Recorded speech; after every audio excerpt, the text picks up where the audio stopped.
Good evening, ladies and gentlemen, and welcome to this edition of Tiger TV, Tiger Talk. And with me, once again, is our Superintendent of Marshall Public Schools, Superintendent Scott Monson. Welcome, Scott. Hey, thanks, Doug. It's good to be here. It sure is, and of course, it's the end of December, and we're being recorded here in the Professional Development Room at the Marshall Middle School, and of course, you can view this as it's a tape-delayed program on Charter Channel 180 or VAST 17. And of course, you can also check us out, and I encourage you to really check us out on MarshallStudio1TV.com.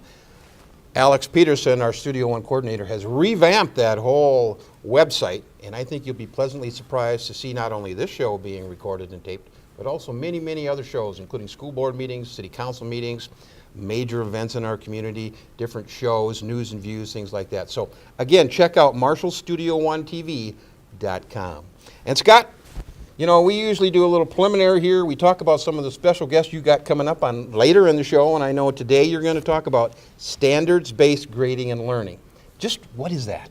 Well, that's why we have some experts here that are going to talk about it today, Doug, but it's sort of a transition into a different type of grading system for, we're looking at it district-wide, but we've implemented it in some of our buildings already and piloting it, and it's going away from the traditional A, B, C, D, F grading scale, really focusing, I think, on making sure that our students understand the standards and can perform on those, if you will, at the level that we want them to, standards and benchmarks and different things that they're going to be tested on and at each grade level that kids need to know and understand and be able to do, and getting away from just, you know, we go to an English class and we, at the end of the 9 weeks, we get an A- or a C+, or maybe in my case or yours, we get an F in that class. Well, what does that really say? So we're trying to go towards standards-based grading or learning, which is more detailed and we think can give parents and our students a better look, more insight into actually what's being learned and what specific skills and different things our students need some extra work in. Sounds great. And of course, again, you're watching Tiger Talk here from the Marshall Middle School. And without further ado, I'm going to kind of sign off, hand the moderator role over to you, and you're going to bring in our special guests. So stay tuned. We'll be right back after this very, very short intermission. Thank you. All right. Hi, everybody. I'm Scott Monson, the superintendent here in the Marshall Public Schools. I have some special guests with today who are going to talk a little bit about standards-based grading and learning and help us learn a little bit more about what that is and just talk about why it's important and what it means and what it looks like for our students and our families. It's December. We're glad to be here on Tiger Talk Television. And I think we'll start out by just kind of going down the line and asking everybody to briefly introduce themselves and share a little bit about their role. And then once we get back to me, then we'll start in on the questions. So Mary Kay, if you would introduce yourself to our audience, that would be great. I can do that. My name is Mary Kay Thomas. I'm the middle school principal, and we have begun the standards-based process in the last couple of years through committee work as well as investigations in DeFore's background. And I'm Michelle Noriega. I'm the assistant principal at the alternative school, and we are just beginning the process of the investigation of standards-based grading and teaching at the secondary level. I'm Jeremy Williams, the principal at Westside Elementary, grades 3 and 4. We're in our implementation year at Westside with standards-based teaching and learning. And I'm Darci Love. I'm the principal at Parkside Elementary. And I also, with Jeremy, am implementing standards-based grading at Parkside. We're actually in our second year. Jeremy and his staff, as well as our staff here at Parkside, have been at this for a couple of years with committee work and now working on that implementation and revision and just refining that process and what it looks like for our elementary students. I'm Amanda Grinager. I'm the Director of Teaching and Learning, and I have my hands at every level in trying to help everyone out as we move through this process. Super. So let's go ahead and I'll just throw the questions out to whoever wants to answer them, and I'm sure you don't all have to raise your hand right away, but maybe one of you can just talk a little bit about, you know, what is standards-based grading and learning. I tried to do that a little bit with Doug prior to us starting to tape, but what's going on? What is it? How do we explain it to folks? I think maybe we'll all just throw something out with that one. I think for us, standards-based teaching and learning, it's really just a focus on the standards and a measure of how the students are doing in regards to each standard, what they're learning, what they know and they're able to do. So Jeremy, when you say, and I interrupt a lot, I apologize for that, but when you say standards, all of us know what those mean, but maybe folks who are watching don't know what standards are. So let's go into that just briefly. Sure. The Department of Ed, Minnesota Department of Education, has laid out teaching or learning standards that students are required to for each grade level. Mm-hmm. Awesome. And typically they're in every subject area, but we primarily see them in reading, language arts, math, science, and social studies, physical education, fine arts types things. But we're definitely focusing on what we would say are the core subject areas, I think. What would anyone else add to standards-based teaching, learning, grading? We call it a lot of different things. What else would you like to add? I would add that it's a communication tool. We're trying to improve that communication piece to our students, to our parents, and to other teachers who have that student coming up. Again, going back to what Jeremy said, making sure that we understand what that student knows and is able to do. So we're comparing the student's ability back to that standard, not just using the 0 to 100% scale, because a B could mean very many different things depending on what classroom they're in. But we were trying to identify, does a student understand this standard? Have they mastered this standard? So really, when we talk about, and I shared no more A's, B's, C's, and D's, is that happening in all of our buildings? Where are we at with that? Because everybody's at a little different point, and we get that, but that's something our folks tend to understand, and our parents and our community. Where are we at with our standards-based grading? Let's just term it that for now. And I can start at Parkside. At Parkside, we are in our second year, so our report card looks different than it did a couple of years ago. Now we have specific standards that are written, and then our teachers give a 3, a 2, or a 1. So a 3 means that that student completely knows and understands and has demonstrated that skill at least 5 or 6 different times and in different ways. A 2 means that they're making adequate progress towards that skill, and a 1 means that we still have some work to do in that regard. So our report cards at this point look completely different than what they did a couple of years ago. So at Parkside, Darci, if I'm a parent and I see a report card with 3s and 2s on it, that indicates my son or daughter is progressing the way that we would hope they are, and everything is okay on that particular or those particular standards. If I see a 1, it doesn't mean that we're going to forget about it and never come back to it or never help them or whatever. It just means it's an area for growth. Correct. Awesome. And I think that's another thing that standards-based learning also emphasizes is the learning aspect of it versus the teaching aspect. Previously, if you had a reading grade, most often it meant we taught a number of skills and concepts, we graded them, and then this is their final grade. Whereas with standards-based learning, there's opportunities to go back and reteach, opportunities for students to demonstrate their learning in another way. We know that all kids learn at different rates and paces, and sometimes there's certain skills and concepts they just need a little bit more time and they need a little bit more support. And so that's the one thing about standards-based learning that I find most beneficial is that we're really focusing on students actually learning skills and concepts rather than just teaching them and then moving on. We're always going back to make sure that they have those foundational pieces. Great. Jeremy, how about at Westside? At Westside, we haven't changed the grading scale itself yet. We're still the A, B, C, and is what we've always had at Westside. What we've decided as part of our implementation phase, as we were doing our research the last couple of years, is we wanted to make sure that we're understanding each piece of the standards-based learning, so we're understanding the different concepts and implementing one piece at a time. So a lot of the pieces Darci talks about, we've started a lot of the look at with homework and practice, how it's part of what we're learning, but not necessarily part of the content grade.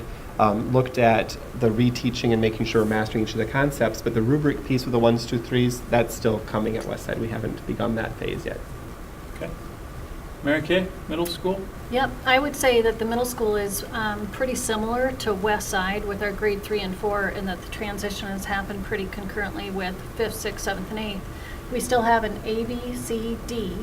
However, you won't see an F very often. You would see an I for incomplete, which goes back to what Darci was talking about as well, that our students have an extended amount of time to learn a concept and or demonstrate their learning, or possibly not necessarily at a mastery level, but a proficient level. So a D may be indicative of a student understanding a concept at 60 to 70%, whereas the mastery level would be in your A's and B's ranges, so 90, 80 in that area. I think that would be the one difference that you'll see pretty significantly at the middle school, is that there's an I there for an incomplete, and it just means that students typically need more time on a particular concept. Okay. A couple other things that you'll see both at West Side and the middle school is they're using categories.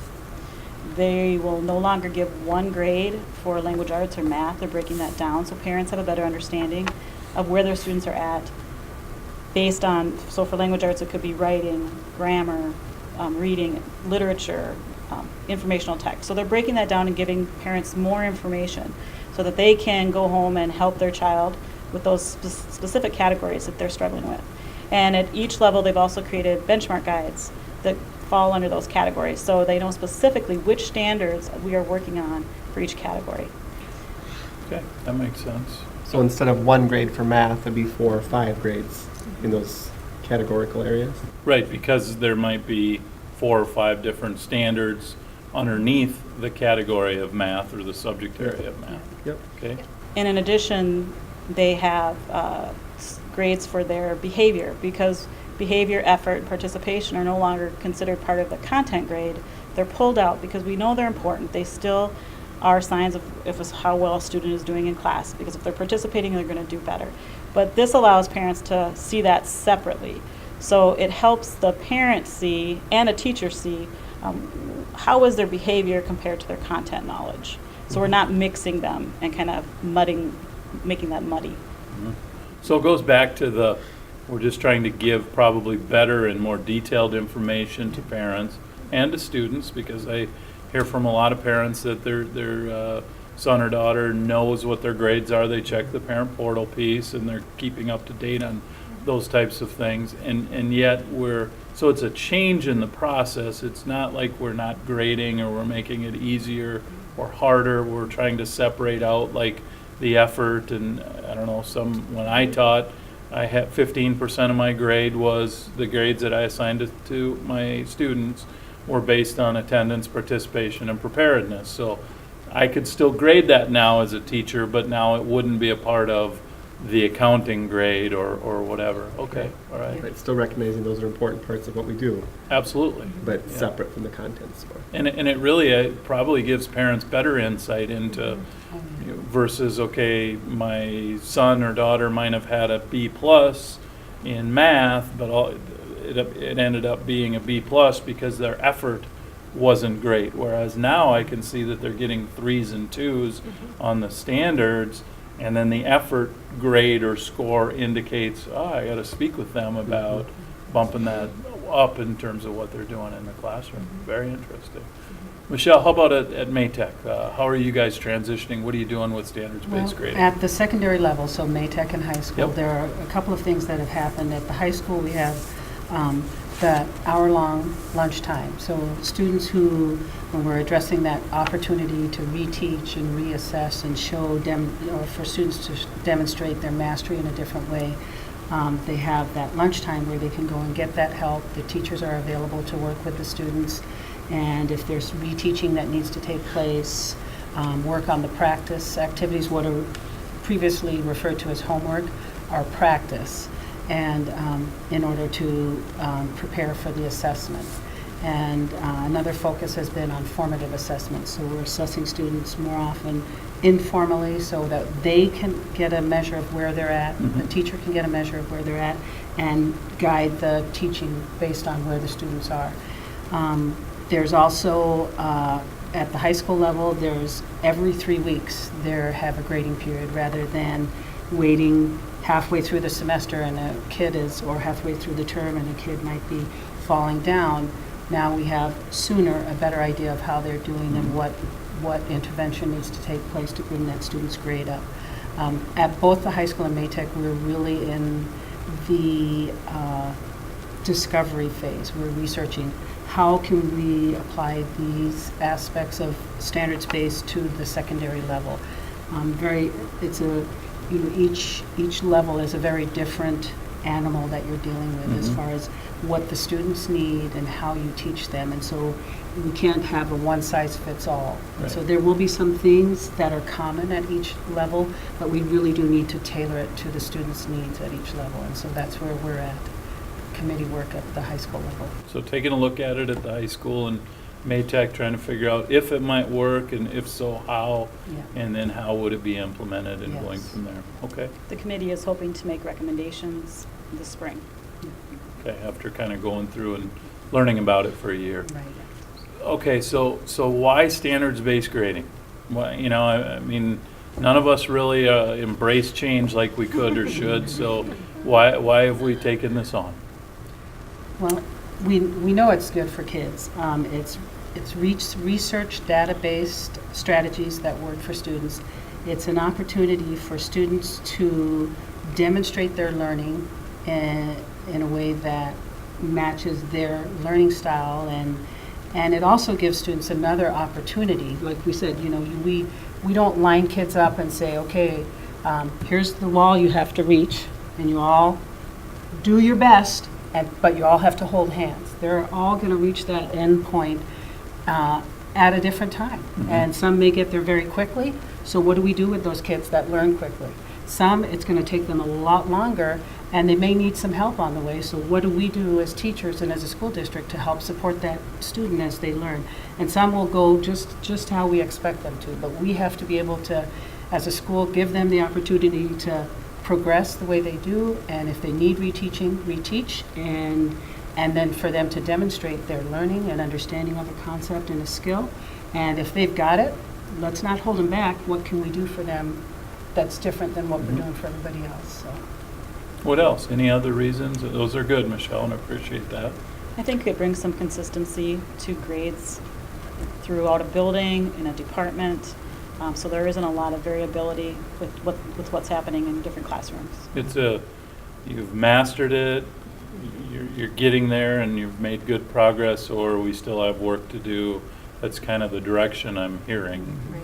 It's Well, really it's about similar to what you had said, where you took 15% of your grade to be part of participation and those things, whereas in my classroom, I didn't do that. And so your A and my A were probably very different.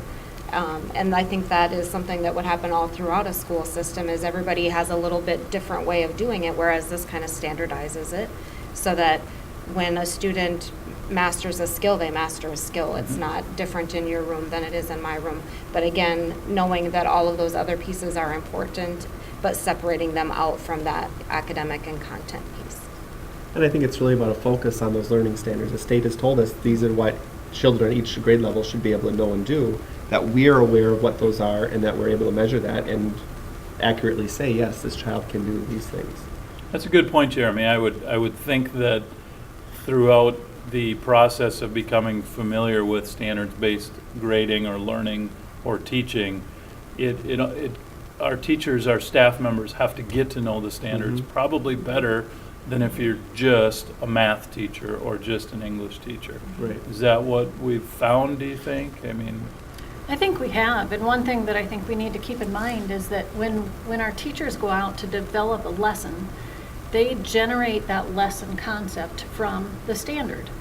And so what better way to judge or grade the standard than to place the standard on the report card and best understand and communicate for parents and kids how they did against that standard, rather than just putting something on there that means an A, a B, a C, or a D, and not knowing exactly what it aligns to. Now we know it aligns to the standard, the lesson that they generated it for, and we're communicating with kids and parents and other staff members exactly how they did with that particular standard. makes sense. Again, I'm Scott Monson, Superintendent in Marshall. I'm fortunate to have Amanda Grinager, Darci Love, Jeremy Williams, Michelle Noriega, and Mary Kay Thomas with today and talking about standards-based learning and grading. So you talked a little bit about the report cards, and it sounds like we have a system in place, so to speak, but yet there's some variability that might work better in your building than in Jeremy's or vice versa or whatever. So are we taking sort of a let's make sure this works for our building and our parents and our kids approach at each level? Is that what you would think is happening? Certainly the intention. Right. Yeah. Some parent committees that met as part of our research process and talking with other grade levels and with other teachers and looking at their best practice research and what really is the best way to do this. Okay. Yeah. Amanda, I'm gonna throw this out to you just because you're like the boss, so to speak. But you know, there are some of the parents that have reached out to me, have said, well, what's going to happen at the high school if my son or daughter doesn't have a 3.95 or whatever GPA, grade point average, they might not have as good a chance to qualify for scholarships. I think that's a valid concern. What are we doing sort of in response to that, if you will? It actually is a very valid concern, and part of our committee work, we've been reaching out to colleges. Sue Bowen has spent some time reaching out to colleges. I've spent some time reaching out to colleges. And when we've pulled our information together, what we are finding is that GPA, class rank, and ACT scores are what the colleges are looking at for college entrance and for scholarships. Mm-hmm. And so we need to be very careful about how we proceed at the high school level so that we don't remove those options for parents and students, because that's the biggest concern I'm hearing right now too at the high school is I don't want my student losing out on scholarship money because we don't have the typical system that every other school has. And there's a couple different things that we can do with that. We can use a standards-based system, transfer it back into a letter grade. Now, I'm not sure if that's the route we're going to go, but those are all there. You know, there's a variety of ways that we can work with that, but it really has to be that committee and full faculty decision on how they want to move forward. Because our intention is to make sure that we think of our students first and make sure that we're not risking any scholarship money for a student because we've made these changes. So. And even if you think about scholarships are an aspect of it, a consideration for scholarships, but even just entrance into colleges and universities now, as competitive as that can be at times, and making sure that whatever system we have in place works and aligns with and doesn't prevent those students from having that opportunity. Is there a chance, do you think, Amanda, that we may not use standards-based learning and grading at the high school level? Oh, I would hate to venture a guess at this point. We're very early in the process. You know, we have a lot of work to do yet, and we're only on like chapter 4 of our book. You know, so we're still we got a lot of reading left to do. And but I guess if you were to force me to answer, I would say there is a chance. Sure. Because again, we have to make sure that we're being conscious of what's going to happen for our seniors when they leave. Right. And go ahead. I was gonna say, it's not my building, but something else to consider with that too. It's not all about the grading process either. There's a lot of other components of the standards-based learning, like we talked about the reteaching and the focus on the standards, a lot of those Yeah. other pieces that could still be part of it. Right. So Yeah, we can doing still standards-based implement. looks differently. Yeah. We can still implement a lot of the teaching pieces, what it looks like in the classroom. Sure. And that's I think still going to there's- make improvements. There's one other thing that we need to keep in mind is that this can be a very successful endeavor, and we've seen and heard from many schools, including high schools, who have had great success in accomplishing it. It is change. It is difficult. There isn't anything easy about the work, the Right. conversations, the philosophy, and anytime that we have those components in public education, we have a great deal of work to do. And I think our staff is definitely capable of doing the work. Very much so, and it, you know, you talk about chapter 4 of the book, but really there's a lot of learning and preparation and discussion, sometimes even debate that goes along with that process. We had some fantastic educational discussions when the middle school committee was working on this. I mean, really good philosophical conversations, and that's one of the huge benefits of going through this process is we are talking about these things that maybe haven't been talked about for a while. One of the huge, I think, focuses of standards-based is that the focus is on what the student is learning and how the student is learning.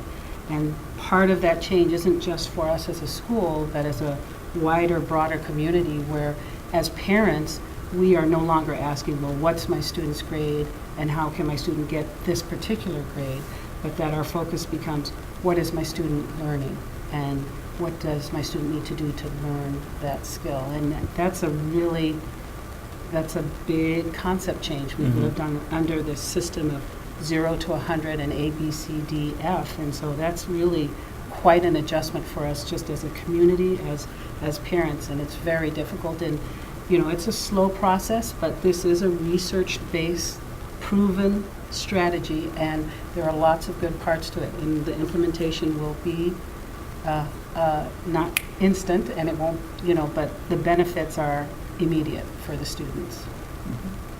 How about other challenges? We've talked about what the challenge or challenges might be at the high school. What other challenges have we found? Mary Kay alluded to the change process, but we also said that can be beneficial because of some of the conversations that take place.